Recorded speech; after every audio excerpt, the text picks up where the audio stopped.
रशिता का सामाजिक बहिष्कार तो मानो हो ही चुका था। रही सही कसर उसके दोस्त वरुण ने पूरी कर दी थी। रशिता को ऐसा लग रहा था कि वो वैसे जैसे कोई सपना देख रही हो। 20 दिनों में उसकी ज़िंदगी तहस नहस हो चुकी थी। 20 दिनों पहले रशिता के पापा की हार्ट अटैक से मौत हो चुकी थी। पापा की मौत के बाद भाई ने अपना असली रंग दिखा दिया। कहते हैं सफलता मिलने के बाद इंसान अपनी असली रंग दिखाता है। लेकिन जहाँ तो दुख की घड़ी में भाई ने रशिता को अपना असली चेहरा दिखा दिया था। अब क्या किया जाए। माँ पहले से ही इस दुनिया को अलविदा कर चुकी थी। दादी की 1 साल पहले मृत्यु हो गई थी। रिश्ता ने कभी सपने में भी नहीं सोचा था कि उसे ऐसे दिन भी देखने पड़ेंगे। रिश्तेदारों के सामने भाई ने हाथ नचाकर पुष्टि कर दी थी कि रिश्ता की वजह से ही पापा की मृत्यु हुई। बुआ जो उसे बहुत मानती थी ने भी साफ कह दिया ऐसी लड़की से भी कोई नाता नहीं रखना चाहती। उसके भाई ने उसको साफ तौर पर कह दिया कि अब घर वापस आने की ज़रूरत नहीं है। तुम्हारी शादी पर खर्च करने की मेरी कोई मंशा नहीं है।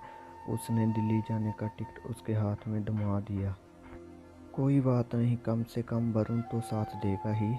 अब जब समस्या आ ही गई तो सावधान ही ढूंढना पड़ेगा। अपनी आंखें पछलते हुए रिश्ता ने मन में सोचा। दिल्ली आकर उसने दोबारा ऑफिस ज्वाइन कर लिया। रिश्ता ने वरुण से मिलने की काफ़ी कोशिश की पर वरुण ने उससे दोबारा मिलने से कोई दिलचस्पी नहीं दिखाई। रशिता ने सोचा कि हो सकता है कि वरुण ऑफिस में काम में बिजी हो। एक दिन जब कैंटीन में रशिता की सपना से मुलाकात हुई तब उसे हकीकत मालूम हुई। सपना ने बताया, रशिता मैं तुम्हें एक बताना चाहती हूँ। उम्मीद है कि तुम इसे हल्के में नहीं लोगी, पर बताओ तो सही बात क्या है। रशिता परेशान होते हुए बोली, वरुण कहाँ रहता है कि तुम्हारे रोने धोने की कहानियाँ सुनने का स्टेमिना उसमें नहीं है। ये सुनते ही रशिता के चेहरे की हवाइयाँ उड़ गई। उसे मालूम हो गया था कि वरुण उससे कटाकर प्यार रहा था। उससे के प्यार ने ही तो उसे हिम्मत बधाई थी। उसी के बलबुते उसने अपने भाई की बातों का बहिष्कार किया था। उससे लड़ी थी, लेकिन अब तो सारी उम्मीदें चकनाचूर होती नजर आ रही थी। वरुण के प्यार में काफ़ी आगे बढ़ चुकी थी। पापा की मृत्यु ने उसे अंदर तक झंझोर दिया था। उसने बाद भाई ने और वरुण की बेवफाई ने उसे पूरी तरह तोड़ दिया था।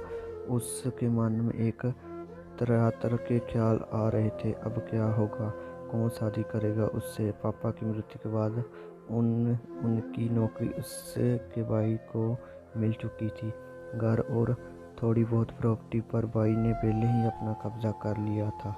रिश्तेदारों ने भी भाई का ही साथ दिया। अब रुकोबिता को पता चल गया था कि दुनिया में अकेली है। उसका संघर्ष सही मायने में अब शुरू हुआ है। पहली बार पता चला कि लड़के सामाजिक सुरक्षा, भावनात्मक सुरक्षा, रिश्ते की सुरक्षा के साथ पैदा होते हैं। खाली हाथ तो सिर्फ लड़कियां ही पैदा होती है। लोग रिश्ता को लक्ष्य देते कि तुम सफल होकर दिखाओ ताकि वह तुम्हें छोड़ने के लिए निर्भर हो ले कर पछताए। पर वह किस किस को समझाए, ऐसा तो फिल्मों में ही संभव है।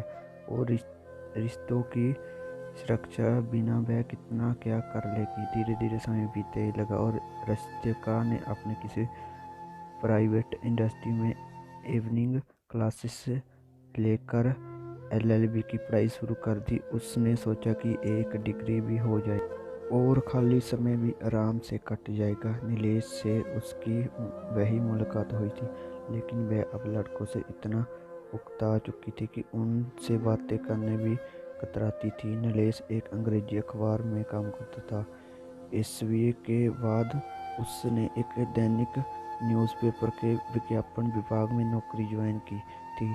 अब LLB की पढ़ाई शिक्षा के साथ कर रहा था। अब तक बेवकूफ़ बनी रिश्तिका को इतनी समझ आ चुकी थी कि ज़िंदगी बिताने के लिए एक साथी की अहम ज़रूरत होती है और इसके लिए ज़रूरी नहीं है कि उसे प्यार किया जाए। प्यार का दिखावा भी किया जा सकता है, लेकिन फिर से दिल लगा बैठी तो पता नहीं कितनी तकलीफ होगी।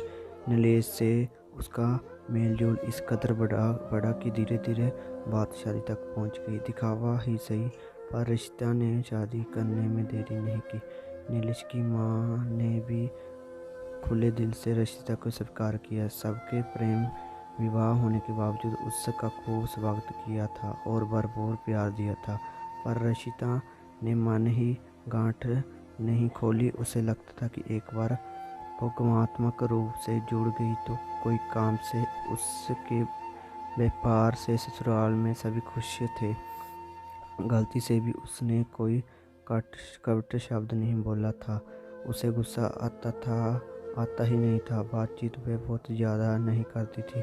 जब भी कोई किसी को बुराई शुरू करता तो वह वहाँ से खिसक जाती थी। लेकिन उसकी आंखें उस दिन खुली जब नरेश की माँ अपनी बहन को बता रही थी, बड़ा शौक था मुझे अपनी बहू से बेटी ढूंढने का। वह तो बिल्कुल मशीन है। आज तक मैं उसकी सांस ही माँ नहीं बन पाई। ये सुनकर रशिता अपने इमोशंस रोक ना सकी और उस पर हुए इमोशनल अत्याचार आंसू बन कर बहने लगे। आंसुओं के साथ बहुत कुछ बह रहा था।